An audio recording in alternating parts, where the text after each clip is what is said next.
नमस्कार दोस्तों, स्वागत है आपका स्टडी फॉर सिविल सर्विसेज में। वीडियो को पूरा देखिए। कोई भी आपका फीडबैक है, कोई सजेशन है, तुरंत वीडियो में कमेंट करके जरूर बताइए। अच्छा लगे तो वीडियो लाइक जरूर कर लीजिए और ऐसे वीडियो लगातार फ्री में पाने के लिए चैनल को तुरंत सब्सक्राइब कर लीजिए और बेल आइकन को जरूर टैप कर लीजिए ताकि आगे भी सारे वीडियो आपको मिलते रहे। यूट्यूब में फॉलो करते हैं तो प्लीज ये वाला फ्री टेलीग्राम चैनल जरूर ज्वाइन कर लीजिएगा। सारे नोटिफिकेशन, सारे अपडेट यहीं पे आते हैं, ध्यान रखिएगा। स्टडी फॉर सिविल सर्विसेज का कोई भी पेड ग्रुप अगर आपको ज्वाइन करना है तो सिर्फ 85648056060609697523864455 यही नंबर है हमारे, सिर्फ जहां पे कॉल या व्हाट्सएप कर सकते हैं।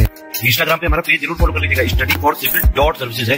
ट्विटर पे हमको जरूर फॉलो कर लीजिएगा, @studyforcivils है। सारे क्वेश्चन अटेम्प्ट करिए और स्कोर अपना तुरंत कमेंट करके बताइए। नमस्कार दोस्तों, स्वागत है आपका स्टडी फॉर सिविल सर्विसेज में। आरओ एग्जामिनेशन के लिए हम पेड क्विज लगातार देख रहे हैं, जो सीरीज हमारी आगे भी कंटिन्यू रहेगी। तो उसी क्रम में अगला वीडियो देखेंगे। आज स्टार्ट करेंगे फर्स्ट क्वेश्चन के साथ। देखिए, पूछा जा रहा है आपसे कि सतपुड़ा पहाड़ियां जो है वो इनमें से किस पर्वत श्रेणी का हमारा जो है वो उसके पार्ट है, यानी कि भाग है। ठीक, तो दिए हुए विकल्पों में अगर देखेंगे तो हिमालय माउंटेन तो जो है आपका नॉर्दर्न इंडिया में पड़ जाएगा। ठीक, अरावली भी इधर ऊपर में है। मेघालय की पहाड़ियाँ आपका नॉर्थ ईस्ट में आ गई, तो दक्कन का प्लेटू आपका जो है इसमें से बच जाता है। तो सतपुड़ा पहाड़ियों को आप देखेंगे, ये दक्कन के प्लेटू के हमारा जो रीजन है इधर मध्य भारत में इसका हिस्सा है। इसका विस्तार आप देखेंगे तो मध्य प्रदेश, महाराष्ट्र, इन राज्यों में है। ठीक, और इस जो पहाड़ियाँ हैं इनके नॉर्थ में आप देखेंगे तो ये नर्मदा नदी जो है, ठीक, साउथ में देखेंगे तो इधर ये तापी रिवर जो है। तो ये सब इसके फीचर्स हैं, ठीक, सतपुड़ा हिल्स के। तो हम सी ऑप्शन को चूज करेंगे। देखिए, इसका उत्तर अभी बता ही दिया गया आपको कि नॉर्थ और साउथ में जो रिवर्स हैं नर्मदा और ताप्ती, ठीक, तो इनके मध्य में सतपुड़ा श्रेणी जो है स्थित है। बी ऑप्शन को चुनेंगे। अब देखिए, इस सतपुड़ा की सबसे ऊंची चोटी जो है कौन सी है इस माउंटेन की, तो ये है आपका धूपगढ़। ठीक, इसमें देखेंगे आपका जो है सतपुड़ा राष्ट्रीय उद्यान जो है पचमढ़ी में, वहां पे इसकी लोकेशन है। नीलगिरी पर्वतमाला का विस्तार किन राज्यों में है, तो यहाँ पे 3 ऑप्शन है, तमिलनाडु, केरल और कर्नाटक। तो ऐसे जो है प्रायद्वीपीय इंडिया का मैप आप देखेंगे तो वेस्टर्न घाट है, ईस्टर्न घाट, तो जहाँ ये मिल रहे हैं ट्राई जंक्चर है केरला, कर्नाटक और तमिलनाडु का ही। नीलगिरी हिल्स जो है ये यहीं पे स्थित है। ऑप्शन हम कौन सा चुनेंगे, 1, 2 और 3 है ना, सभी ठीक है। इसमें से नीलगिरी को ही जो है ब्लू माउंटेन्स की भी संज्ञा दी जाती है और इसकी जो सर्वाधिक ऊंची चोटी कौन सी है, डोडा बेटा। ठीक, इसको भी ध्यान रखें। इसमें देखिए युग्म जितने भी दे रखे हैं कौन सा सही सुमेलित नहीं है। ठीक, तो यही पर्वतों के संबंध में ये भी है। इसमें गलत है बी ऑप्शन। इसमें लिखा है पश्चिमी घाट की सर्वोच्च चोटी जो है, नहीं सॉरी, गलत तो इसमें कोई नहीं है, सही है। ठीक, नन ऑफ द एबव को चूज करेंगे। देखिए क्या है कि सबसे पुरानी जो माउंटेन रेंज है अरावली है। हाईएस्ट पीक ऑफ वेस्टर्न घाट जो है ये अनाईमुडी ही है। ठीक है, इसका कुल एलिवेशन जो है 2695 मीटर्स के आसपास है, इसको ध्यान रखेंगे। और केरला में स्थित है ये, है ना, ये भी इंपॉर्टेंट है। और वैष्णो देवी का मंदिर जो आप जम्मू कश्मीर में देखते हैं, तो जो ये माउंटेन रेंज वहां पे है, तो ये त्रिकुटा पर्वत इसको नाम दिया गया है। इस पे ये जो है देवी जी का मंदिर जो है ये स्थित है। तो गलत इसमें कुछ भी नहीं था, सभी सुमेलित हैं। अब इसमें देखिए कौन सा पर्वत शिखर जो है नेपाल में स्थित है, तो हिमालयन रेंजेस के ये पार्ट्स हैं, ठीक है, पीक्स हैं जो भी। तो इसमें नंदा देवी जो है, ठीक,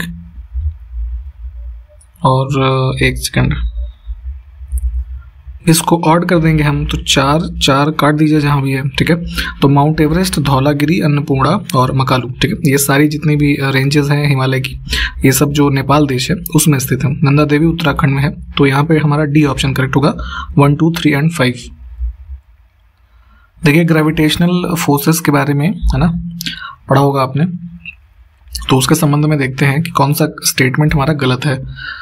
तो देखिए यहाँ पे ग्रेविटेशनल पोटेंशियल यानी गुरुत्वीय विभव जो है उसका मान सदैव ऋणात्मक में होता है। हम स्टेटमेंट वाइज देख लेते हैं, डिटेल में इसको आप पढ़ लीजिएगा एक बार।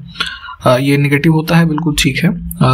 गुरुत्व क्षेत्र की जो तीव्रता यानी कि इंटेंसिटी है, हमारा ग्रेविटेशनल फील्ड जो भी है वो उसको ई से डिनोट करते हैं। ठीक है, और ये प्रॉपर्टी ही होती है गुरुत्वाकर्षण बल की। ठीक, जो पृथ्वी पे जैसे जी लगता है, स्मॉल जी, ठीक है, तो क्या है वो आकर्षण बल ही तो है। तो तीनों ठीक है, गलत इसमें कुछ भी नहीं। निम्नलिखित में से कौन सा नियम कैपलर के ग्रह गति के संबंधित जो नियम है उससे संबंधित है? 3 यहाँ पे नियम दे रखे हैं और ऑल ऑफ द का भी ऑप्शन है। तो देखिए जितने भी प्लैनेट्स हैं सूर्य के चारों चक्कर लगा रहे हैं एक तरीके से ऑर्बिट में, ठीक है, तो उन्हीं को आप एक तरीके से ग्रह मानते हैं, जो कोई एक भारी वस्तु है जो सूर्य के इर्द गिर्द परिक्रमण कर रही है। तो उसी के संबंध में कैपलर ने जो है इन गतियों से संबंधित 3 नियम दिए, जिसमें लॉ ऑफ ऑर्बिट है, लॉ ऑफ एरिया और लॉ ऑफ पीरियड, है ना, तीनों ठीक है। तो डिटेल में आप इसको पढ़ लेंगे एक बार, सही इसमें से तीनों ही सही हैं, उपर्युक्त सभी। शीतकालीन ओलंपिक 2022 किस देश में आयोजित किए गए? तो जैसे टोक्यो ओलंपिक्स हुए थे इससे पहले 2020 वाले 2021 में, है ना, टोक्यो जापान में, ठीक। तो उसी के बाद अब शीतकालीन ओलंपिक जो हुए हैं अभी ये बीजिंग चाइना में, और इसमें देखेंगे तो ये आपका जो है नॉर्वे कंट्री जो है 37 मेडल्स के साथ टॉप पे रहा था। भूमि रिकॉर्ड तक आसान पहुंच सुनिश्चित करने के लिए किस राज्य सरकार ने दिशांक नामक एक ऐप जो है उसको विकसित किया है, ठीक। तो जैसे उत्तर प्रदेश में अगर आप रहते हैं तो आपने एक सिस्टम देखा होगा, लैंड रिकॉर्ड्स जो भी होते हैं वो भूलेख करके एक पोर्टल है ना, तो डिजिटल माध्यम में आपके जो लैंड्स की डिटेल है वो सब अवेलेबल होती है। तो उसी के संदर्भ में यहाँ पे दिशांक एप्लीकेशन विकसित किया है स्टेट ऑफ कर्नाटका ने। किस क्रिकेट खिलाड़ी को मालदीव सरकार के द्वारा स्पोर्ट्स आइकन पुरस्कार से सम्मानित किया गया है, ठीक। तो ये अवार्ड मिला था जो है इनको सुरेश रैना को, मालदीव की सरकार ने दिया था, ध्यान दीजिएगा। हाल ही में 35वां सूरजकुंड अंतर्राष्ट्रीय शिल्प मेला फरीदाबाद हरियाणा में शुरू किया गया, और इस मेले में भागीदार राष्ट्र कौन था और भागीदार राज्य कौन है, ठीक है, भारत का। तो ये सूरजकुंड होता है फरीदाबाद में, काफ़ी फेमस मेला है और 35वां एडिशन हुआ है। इसमें भागीदार राष्ट्र था आपका जो है उज़्बेकिस्तान, और इंडिया की तरफ से यूटी थी जम्मू कश्मीर, है ना, सहयोगी। तो इसमें से सी ऑप्शन करेक्ट होगा। देखिए टेनिस का जो खिताब होता है ऑस्ट्रेलियन ओपन, तो 2022 का जो है राफेल नडाल ने किस खिलाड़ी को हरा करके जीता? तो इसमें इन्होंने हराया था इनको डेनियल मेदवेदेव को, बी ऑप्शन करेक्ट हो जाएगा। इनके देश भी पूछ लिए जाते हैं कई बार, तो ये भी ध्यान रखेंगे। राफेल नडाल जो है ये स्पेन से संबंधित है, डेनियल मेदवेदेव जो है वो रशिया के हैं, ठीक। अभी हमने शीतकालीन ओलंपिक के बारे में देखा था कि पदक की जो कुल वो संख्या है उसमें नॉर्वे शीर्ष पे रहा था। भारत ने कुल कितने पदक जीते इसमें ये बताना है। तो भारत जो है इसमें कोई भी पदक नहीं जीत सका था, 0। देखिए जो आप सस्टेनेबल डेवलपमेंट गोल्स के बारे में आज की डेट में पढ़ते हैं, ठीक, तो सबसे पहले सतत विकास की अवधारणा की शुरुआत जो है 1962 में हुई, जब वैज्ञानिक इसमें से कौन है जिन्होंने दिस साइलेंट स्प्रिंग नामक एक पुस्तक लिखी। तो सबसे पहली अवधारणा जो एनवायरनमेंट की दिशा में सस्टेनेबल डेवलपमेंट का जो कॉन्सेप्ट है ना, उसके बारे में ये रॉचेल कार्सन जो है ऑप्शन बी में, इन्होंने ये जो है पुस्तक लिखी थी द साइलेंट स्प्रिंग 1962 में, ध्यान रखेंगे। यहाँ पे सबसे पहली बार चर्चा की गई। बाद में चल करके हमने जैसे पिछले वीडियोस में देखा है कि ब्रंटलैंड रिपोर्ट एक कमीशन बना था, तो उन्होंने अपनी एक रिपोर्ट दी थी जिसका नाम था आवर कॉमन फ्यूचर, ठीक, 1987 में। तो यहाँ पे सबसे पहली बार जो है आपका कॉन्सेप्ट ऑफ सस्टेनेबल डेवलपमेंट जो है उसको भविष्य की जो पीढ़ी आने वाली है उसकी आवश्यकताओं की पूर्ति कैसे होगी, है ना, वर्तमान में उसके साथ बिना समझौता किए हुए, इसको बड़े अच्छे से इसमें सबसे पहली बार डिफाइन किया गया था, ठीक। तो ध्यान रखेंगे। नेक्स्ट है कि माउंट अबू जो है किस माउंटेन का पार्ट है, भाग है। तो ये पीक है एक माउंटेन की, ये अरावली रेंजेस की, ठीक है, जो सबसे ओल्डेस्ट है भारत में। निम्नलिखित में से कौन सी श्रेणी महाराष्ट्र राज्य में विस्तृत नहीं है, ठीक। तो ये देखिए अब ये जो हिल रेंजेस हैं इसमें कैमूर जो है ये मध्य प्रदेश में ही है, ये महाराष्ट्र में नहीं है। नेक्स्ट है कि गढ़जात की पहाड़ियां उड़ीसा राज्य में स्थित हैं, तो पहले यही ध्यान रखिएगा। और जहां पे कौन सी जनजाति इसमें से जो है वो निवास करती हैं इन हिल्स पे, ठीक, तो ये है आपका गोंड। नेक्स्ट है कि पहाड़ियों की रानी, ठीक, ये टर्म है, तो इसके नाम से कौन सी पहाड़ी विख्यात है? तो क्वीन ऑफ हिल्स कहा जाता है नीलगिरी हिल्स को, ठीक है, अभी हमने ऊपर भी देखा था, है ना, ब्लू माउंटेन की भी संज्ञा दी जाती है, और डोडा बेटा हमने देखा था, इसका सबसे जो हाईएस्ट पीक है। कंचनजंगा किस राज्य का सर्वोत्तम शिखर है, ठीक, यानी कि पीक है, तो हिमालयन पीक्स का पार्ट है कंचनजंगा भी। इंडिया, जैसे अभी हमने क्वेश्चन में देखा था, सब नेपाल में स्थित है ना ज़्यादातर। तो कंचनजंगा इंडिया में है, सिक्किम में। ठीक, बी ऑप्शन करेक्ट हो जाएगा। इसका कुल एलिवेशन देखेंगे तो लगभग 8600 मीटर्स के आसपास है। ठीक, कलसूबाई किस राज्य की सर्वोच्च चोटी है? ठीक है, तो ये देखेंगे हाईएस्ट पीक है महाराष्ट्र में, अहमदनगर जो है डिस्ट्रिक्ट, वहाँ पे स्थित है। और इसको कई बार जो है ये एवरेस्ट ऑफ महाराष्ट्र जो है इसकी संज्ञा भी दी जाती है। देखिए, वैदिक हिस्ट्री के बारे में यहाँ पे जो आप वेद उपनिषद के बारे में पढ़ते हैं, तो फिर से क्वेश्चन है कि देखिए, बृहदारण्यक उपनिषद के प्रवक्ता कौन थे? ठीक, तो ये उपनिषद जो है इसका है यजुर्वेद का। ठीक, और इसके जो स्पोक्स पर्सन या प्रवक्ता कह लीजिए तो ये है ऋषि याज्ञवल्क्य। नेक्स्ट देखिए, तैत्तिरीय उपनिषद जो है, इसमें कौन सा उसका भाग नहीं है ये बताना है। तो तैत्तिरीय भी जो है यजुर्वेद का ही एक उपनिषद है। तो इसके जो भाग हैं ये शिक्षावल्ली, ब्रह्मानंदवल्ली और ये तीसरा भी है भृगुवल्ली। ठीक है, डी ऑप्शन गलत हो जाएगा इसमें देखेंगे जो मेजर हाईलाइट इस उपनिषद के बारे में, तैत्तिरीय उपनिषद के बारे में, तो इसमें जो गुरु और शिष्य के व्यवहार हैं उसके बारे में ज़्यादा एम्फेसाइज किया गया है। इस फैक्ट को ध्यान रख सकते हैं आप।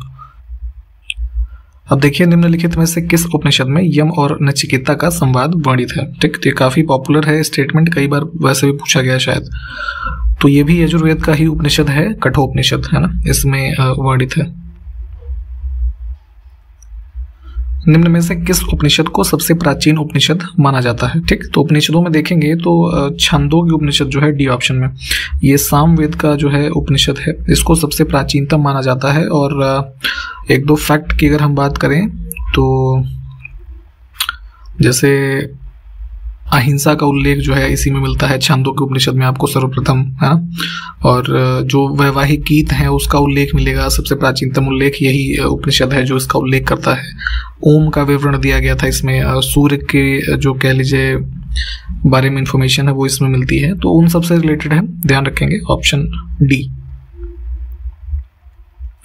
इसमें देखिए कौन सा युग्म सुमेलित नहीं है ये बताना है। तो गृह सूत्र के अनुसार 8 प्रकार के जो विवाहों का उल्लेख किया गया है उसी के संबंध में यहाँ पे दिया है कि किस विवाह को किस रूप में वर्णित किया गया है उसमें। ठीक, तो देखिए ऑप्शन ए ही गलत है। विश्वासघात द्वारा किए गए विवाह को यहाँ पे वैशाच विवाह कहते थे, है ना। और बलात्कार द्वारा विवाह, ये दोनों ही इसी से संबंधित हैं।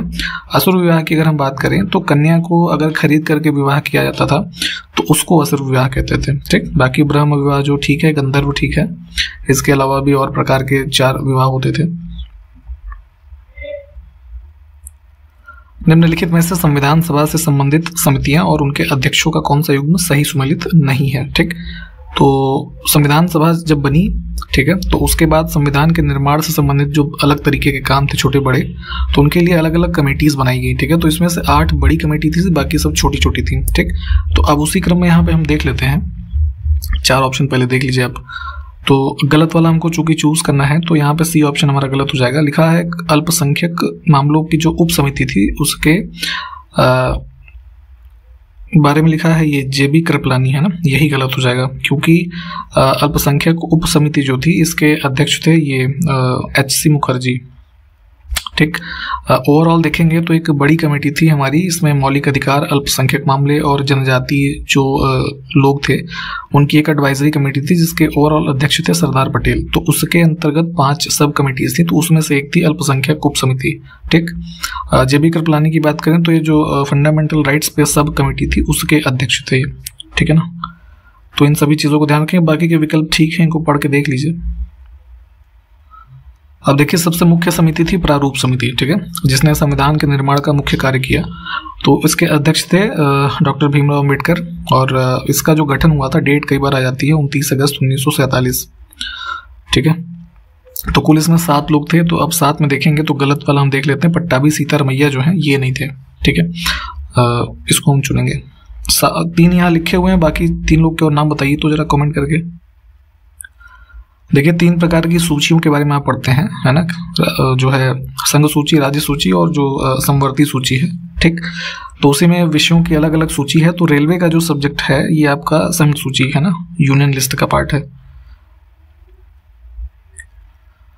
अब इसमें से कौन सा युग्म सही सुमेलित नहीं है फिर से देखते हैं। तो उत्तर प्रदेश के कुछ क्षेत्र हैं जो कि कुछ मिनरल प्रोडक्शंस के लिए जाने जाते हैं, ठीक, काफ़ी पॉपुलर हैं। तो उस क्रम में ग्रेफाइट के लिए लिखा है ललितपुर, ये गलत हो जाएगा। ग्रेफाइट को आप देखेंगे तो ये हमीरपुर जिला जो है इससे संबंधित है। ललितपुर में वैसे तो कई तरह के मिनरल्स पाए जाते हैं, परंतु जो सबसे फेमस है यहाँ पे यूरेनियम के डिपॉजिट जो हैं, ये कई बार पहले भी आपसे पूछा गया है, तो इसको ध्यान रखेंगे। फिर से देखिए कौन सा युग्म सुमेलित नहीं है। तो कुछ उत्तर प्रदेश में स्थित संग्रहालय की सूची है और किस जिले में है और किस वर्ष में वो बने।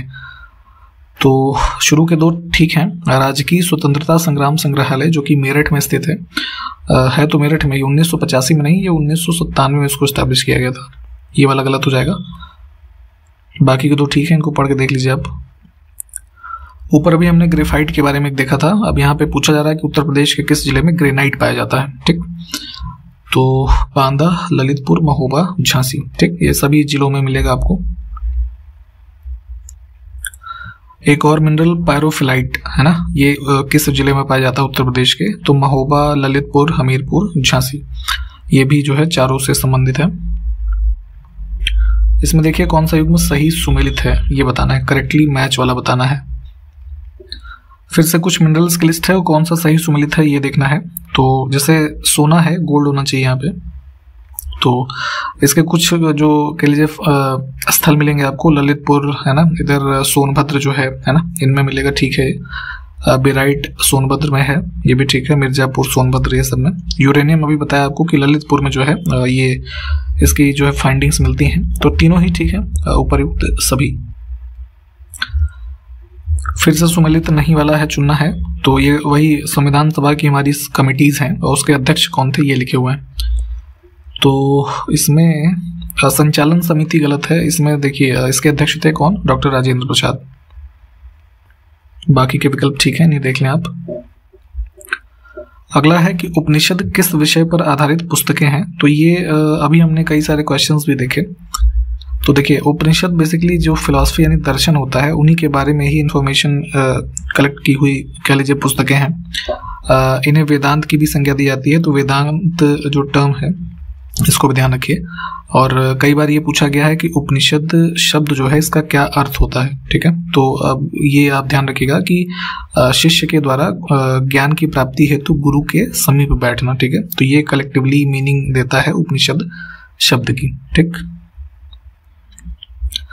राजा की उत्पत्ति यानी कि जो किंग होता है, तो उसकी उत्पत्ति का सबसे जो प्रथम सिद्धांत है किस ग्रंथ में मिलता है, ठीक है।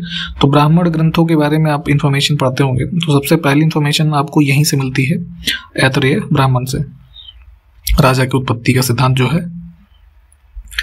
भारतीय दंड संहिता यानी कि जो इंडियन पिनल कोड है ना, जैसे जो लॉज वगैरह दिए हुए हैं पुलिस से संबंधित, तो इसमें जितने भी मामले शामिल हैं और आपराधिक कानून जो है संविधान की किस सूची का भाग है ये बताना है आपको। तो अभी हमने 3 लिस्ट के बारे में देखा था।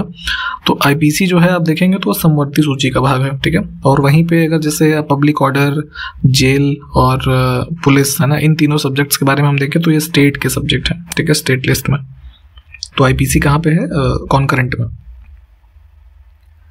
संविधान के अनुच्छेद 312 में किससे संबंधित प्रावधान किया गया है, ठीक।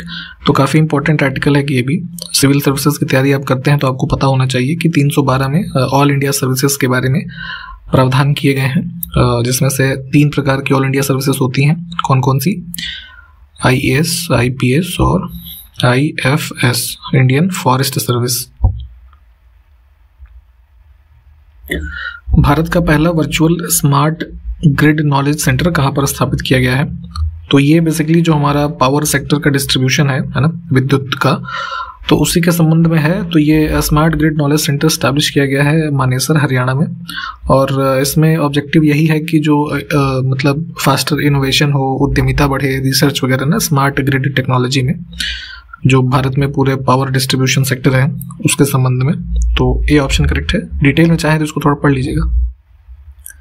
अभी हाल ही में कौन सा राज्य है जिसने अलग कृषि निर्यात नीति तैयार किया है, तो वही पूछा जा रहा है आपसे, ठीक है। तो एज स्टेट लेवल पे एग्रीकल्चरल एक्सपोर्ट पॉलिसी तैयार की थी महाराष्ट्र ने।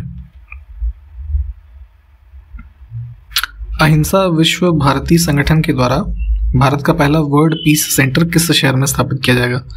तो जो है एक तरीके से शांति और ये सब चीज़ें स्प्रेड करने की दिशा में इसका कॉन्सेप्ट दिया था एक संगठन है अहिंसा विश्व भारती, ठीक है। तो इन्होंने अनाउंस किया था अभी मार्च 2022 में ये सेंटर एस्टैब्लिश किया जाएगा यहाँ पे गुरुग्राम में, हरियाणा। देखिए ज़्यादातर जो प्रोफेशनल कोर्सेज हैं उनकी पढ़ाई इंग्लिश में ही होती थी अब तक, जैसे इंजीनियरिंग, मेडिकल, ये सब हो गया ना। तो उसी क्रम में हिंदी में अब मेडिकल की पढ़ाई कराने वाला भारत का पहला राज्य कौन सा हुआ, तो ये है मध्य प्रदेश। उत्तर प्रदेश में भी हालांकि काम चालू हो गया है। सड़क पर रहने वाले जानवरों के लिए भारत की पहली एम्बुलेंस जो है किस राज्य में शुरू की गई, ठीक है। तो जो स्ट्रीट एनिमल्स होते हैं जैसे गाय, कुत्ता, ये सब जो है नहीं, तो इनमें मान लीजिए उनको कोई बीमारी है या कुछ समस्या है, तो इन सबको एड्रेस करने के लिए पहली एम्बुलेंस शुरू की गई है तमिलनाडु में।